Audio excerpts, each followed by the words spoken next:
તો સર અમારા દર્શક મિત્રોને સમજાવો, એન્ડોસ્કોપી જ્યારે નક્કી થાય છે કે આનાથી સર્જરી કરવી, પહેલાની સર્જરી કઈ જુદા પ્રકારની હતી, અત્યારે અદ્યતન પદ્ધતિ છે, એ પણ અમને સમજાવો સર. તો સર્જરી વિશે વાત કરીએ તો સર્જરીના નોર્મલી 3 ટાઈપ હોય. એક છે ઓપન સર્જરી, એક છે મિનિમલી ઇન્વેઝિવ સ્પાઇન સર્જરી અને એક છે એન્ડોસ્કોપિક સ્પાઇન સર્જરી.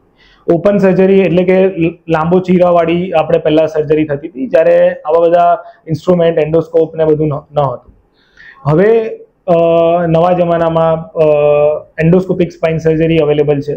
હવે એન્ડોસ્કોપિક સ્પાઇન સર્જરીની વિશે વાત કરીએ તો પહેલા તમને એના ઇન્સ્ટ્રુમેન્ટ વિશે વાત કરું કે એન્ડોસ્કોપ દેખાય કેવો.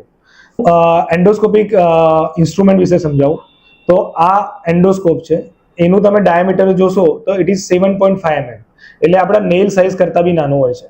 હવે કોઈ જગ્યાએ સ્લિપ ડિસ્ક થઈ હોય ને ગાદીનો ટુકડો બહાર આવ્યો હોય તો આપણે શું કરતા હોય છે કે આ એન્ડોસ્કોપને જે જગ્યાએ ગાદી સ્લીપ થઈ છે એ જગ્યાએ મશીનમાં જોઈને આવી રીતે આપણે બોડીમાં ઇન્સર્ટ કરતા હોય છે અને ત્યાંથી આપણે આવું ઇન્સ્ટ્રુમેન્ટથી લઈને ગાદીનો ટુકડો આપણે હોલ્ડ કરીએ અને એને રિમૂવ કરી દઈએ. યસ, એટલે આપણે આખો કટ ના મૂકવો પડે અને 7 mm હોલમાં આપણું આ કામ થઈ જાય.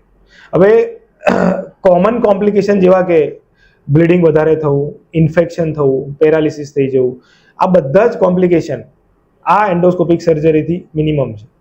બીજું કે દર્દી અર્લી ડિસ્ચાર્જ લઈ શકે, જેવી રીતે આજે એડમિટ થાય અને કાલે ઘરે જઈ શકે.